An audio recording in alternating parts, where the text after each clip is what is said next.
tayo ngayon no, sa ating subject pala na differential equation. And as a continuation, no, ang last time natin na video is regarding yung sa first ordered linear differential equation or yung tinatawag natin na FOLDE. But this time, we are going to proceed no, with another topic.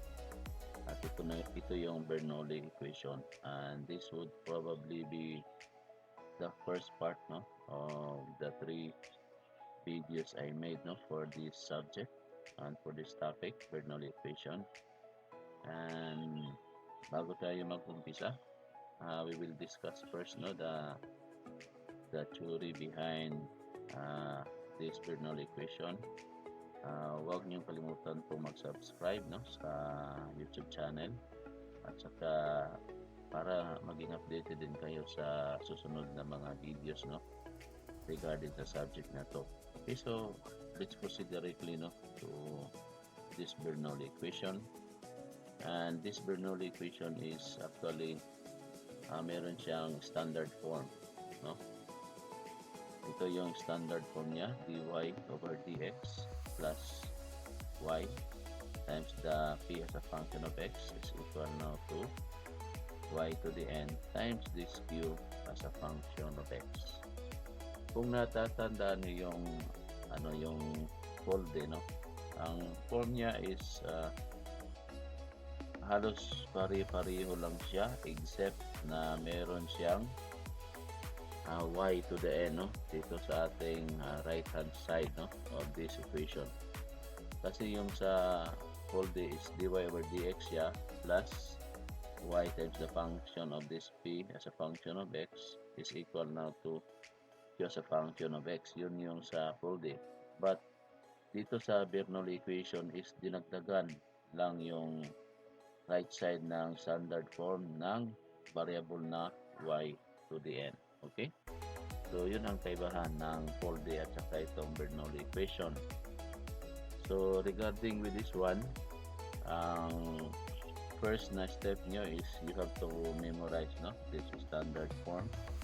And then, after this is meron tayong assumption. No?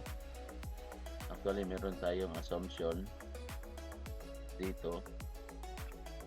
At prior to that is ibibigay ko lang sa inyo muna yung solution no, paano ito masosolve yung may given na equation at hinahanap yung solution ng given equation.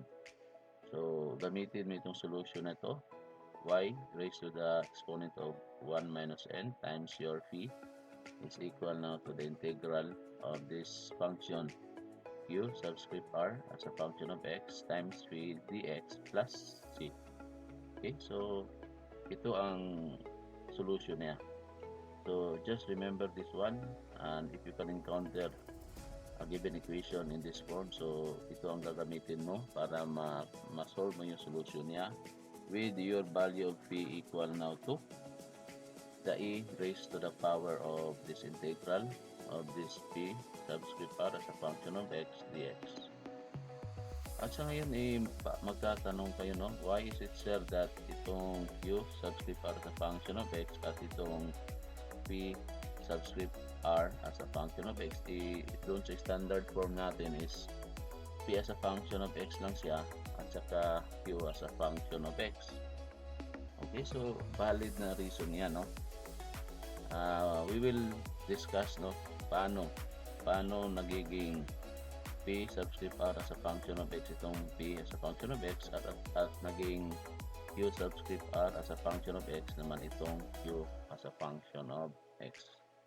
Kasi ang ginagawa natin dito is nag-assume talaga tayo class no, with this given standard form. Ang ginagawa dito is itong Bernoulli equation is actually non-linear no, as you can see sa ating standard form. Hindi siya linear no, unlike doon sa FOLDE natin is linear equation siya, but dito sa ating Bernoulli equation is non-linear siya because of this variable y raised to the n. So that is why ang Bernoulli equation is reducible no, to a linear form. Gawin natin itong linear, itong standard form ng Bernoulli equation by making use of this substitution, no? So we have now the substitution class na yung z natin. Okay, we have this substitution, no? So I will just write here substitution. Okay, so ano itong substitution? So itong variable z natin is equal to y raised now to the power of 1 minus n. Okay, ito yung substitution natin dito. So by chain rule, we will have a derivative, no, of this variable z, in which i-ano ko na lang dito, no, taking a derivative. Okay, taking a derivative of z. So meron tayong d over dx, no, of your variable z, or dz over dx is equal now to d over dx of your y raised now to the 1 minus n. So ito yung nangyayari sa kanya. So proceeding, ito ay maging dz over dx. So ito naman is, ang derivative natin is 1 minus n, okay, times your y, at saka itong exponent niya is 1 minus n, saka magiging minus 1 to, okay, at saka dy over dx. Okay, so ito yung mangyayari sa kanya, at saka proceeding, no, magiging ano siya, dz over dx is equal now to 1 minus n, saka itong y, ang exponent niya is 1 minus n minus 1, and then dy over dx. Okay, so makikita nyo yung 1 minus 1 is magka-cancel siya, no? So magre-reduce siya sa form nito. dz over dx is equal now to 1 minus n, so quantity, at saka ito naman is y raised to the negative n dy over dx. Okay, so ibaba natin tong y, no, magiging derivative of z with respect to x is equal now to 1 minus n, saka times this 1 over y to the n, saka magiging dy over dx. Okay, so kukunin natin yung dy over dx dito. So magiging dy over dx is equal to, so ito is magiging 1 minus n sa numerator over y to the n. So kunin natin yung dy over dx, so magiging y to the n siya over itong 1 minus n. Okay, at saka ito naman ay dz over dx. Okay, so after this one is meron na tayong dy over dx equal now to this y to the n over 1 minus n times dz over dx, no? So itong dy over dx is i-substitute natin siya dito sa standard form. Okay, so substitute natin siya, no, para makuha natin yung tinatanong nyo na q subscript para sa function of x, at saka itong p subscript para sa function of x. So substitute. Okay, we are going to substitute dy over dx to the standard form. Okay,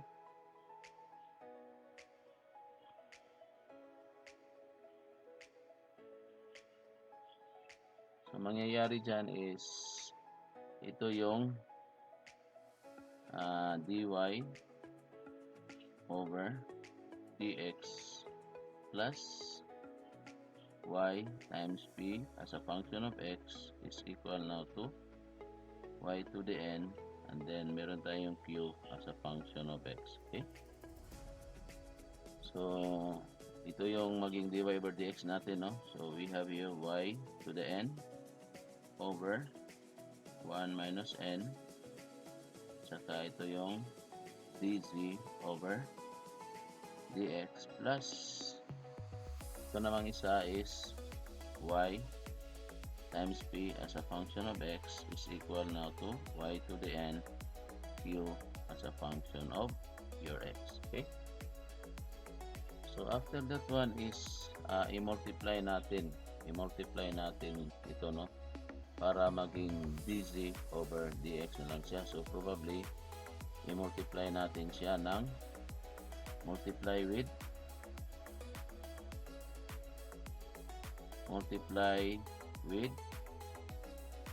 1 over n over your y to the n, para ang matitira dito is dz over dx na lang siya. Okay? So proceeding now, i-multiply natin siya.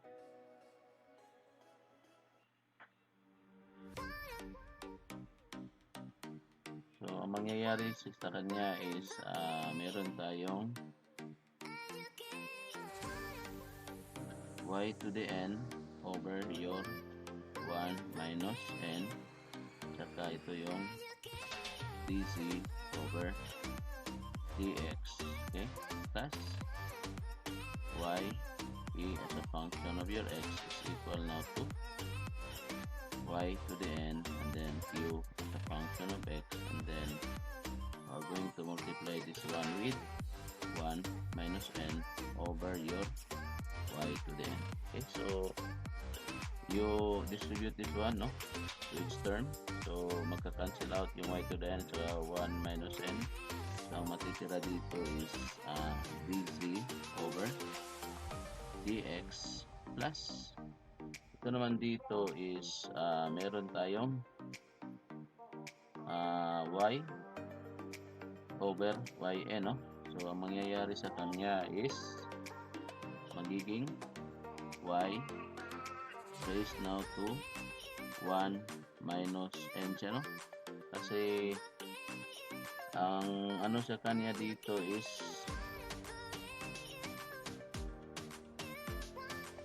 itong y times natin sa 1 minus n over yn is ganito siya, no?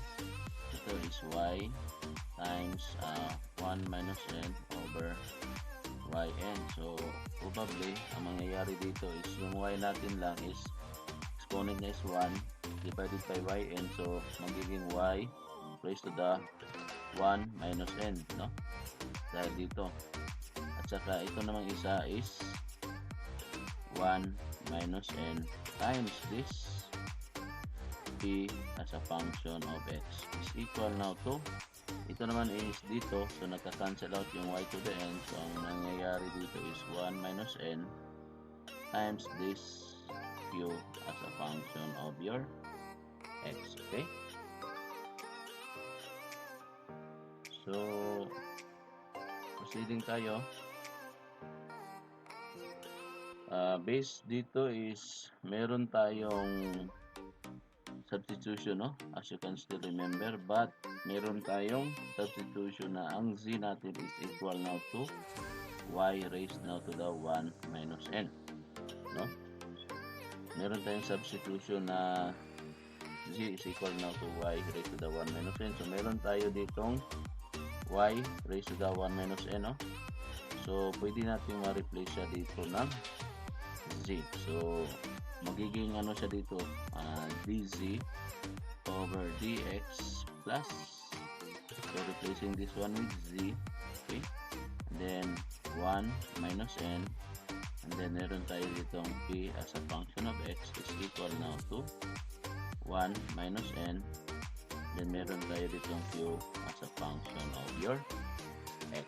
Okay, So, after this, mag-a-assign na tayo class ng ano dito, variable, no? So, we can assign actually, no? Para maintindihan nyo bakit nagiging Q subscript para sa function of x at saka P subscript para sa function of x dito. So, mag-assign tayo ng variable, no? So, we are going to let our P subscript as a function of x is equal now to this 1 minus n, no? Itong 1 minus n times this P as a function of your x, no? At saka ito namang Q as a function of x, ito ay magiging Q subscript R as a function of x is magiging 1 minus n times Q as a function of x, okay? Kaya ang mangyayari dito, substitute natin itong P subscript para sa function of x at saka itong Q subscript para sa function of x. So magiging, from this formula, magiging derivative of z with respect to x plus magiging z siya, no? Z times P subscript R as a function of x is equal now to Q subscript R as a function of x. Okay, so ito ang dahilan, no, kung bakit we have this solution, no, na mayroon siyang function dito na Q subscript R as a function of x at saka itong P natin is sa integral niya is meron siyang P subscript R as a function of x. Ito ay dahil sa substitution natin na we let z is equal now to y raised now to the power of 1 minus n. Okay? So, ito yung dahilan, no? Bakit meron tayong dz over dx plus z and times this P subscript R as a function of x is equal now to Q subscript R as a function of x. So, masusolve na natin itong P, no? Kasi meron na tayong value ng ating P subscript para sa function of x which is equal to this. At saka itong Q subscript para sa function of x is masusolve na rin natin using this relationship, okay? But for cases, no, na ang standard form niya ay baliktad dx over dy, so halos katulad lang, no, ng folder natin is iano lang natin siya, no, mag-assign tayo ng z, no? Kung magiging example is kung ganito yung forma natin o form ng ating given equation dx over dy plus meron tayong x, magiging x, ano, times p as a function of y is equal now to x to the n and then times q as a function of y, as you can see sa ating standard form. Kung sa dy over dx is plus y times p as a function of x, dito is magiging baliktad siya, no, dx over dy plus ang y dito is magiging x at ito namang p as a function of x ay magiging p as a function of y equal now to y to the n. So ito ay magiging x to the n at saka yung q as a function of x is magiging q as a function of y siya. Okay? So ang magiging solution mo dito kung in case na ganito yung standard form mo, example, ito yung standard form mo. Okay? Naging baliktad yung dy over dx, naging dx over dy. So, ang magiging solution mo dyan is i-replace mo lang yung y mo ng x. So, ang magiging solution mo dyan is x raised now to the 1 minus n times p is equal now to the integral of, this is a function of x, so magiging function of y na siya. Okay? So, magiging q subscript r as a function of y siya times p dx. Dito is ang times p, mananatili ang p, ang dx mo ay magiging dy, okay? Plus c. Okay? So ito yung ito yung magiging solution mo. Kung in case na nagbaliktad yung dy over dx na nagiging dx over dy. So, i-replace mo lang yung y dito ng x. Okay? At saka itong q, substitute as a function of x as a function of y na siya dito. At saka itong dx nagiging dy. At saka yung constant is cancelling c. Okay? So, ganun yung mangyayari niya. So, ito yung simple heads up natin, no, at introduction para sa ating Bernoulli equation, just in case that you have this standard form. So, you have to remember to use this one, no, as your solution. Use this equation as your solution, but in case na nagkabaliktad, nagiging ganito dx over dy, so ito naman na magiging solution mo. Okay? So, for this time, no, ito muna yung simple introduction natin at heads up para sa Bernoulli equation. At sa susunod na video ay magsosolve tayo ng isang sample problem na ginagamit natin yung dy over dx, itong standard form na ito. At saka another video ay ang ginagamit naman natin itong dx over dy or ito na standard form na ito. Okay? At least, no, magiging well-versed kayo at acquainted sa mga paano mag-solve ng solution, no, using this Bernoulli equation and using this standard form dy over dx, at saka kung sakasakali using this dx over dy na standard form ng Bernoulli equation. Okay, so for this day, ito lang muna, and I hope that you have learned something, no, out of this little video of mine, and I'm happy to hear from your end, no. So just put your comments, no, in the box, no, if ever you want to comment or if you have something to say. So wag kang mahiya ang mag-comment at saka mag-add ng comments doon, at least, no, ma-address natin yung gusto nyo na mga topics. Kaya if ever lang na meron kayong topic na gusto natin i-discuss dito sa subject na ito na differential equation. Okay, so this would be it, no, for this day and for our next lecture video. So ito yung sample problem na i-solve natin, no, yung y prime, which is referring now to dy over dx, no, plus y over x minus 3x squared y squared is equal to 0, and we need to find the solution of this given equation. Okay, so abangan natin ito sa susunod na video, and thank you very much everyone, no, for watching and for subscribing, no, and I hope to see you next in my lecture video, and God bless everyone and keep safe.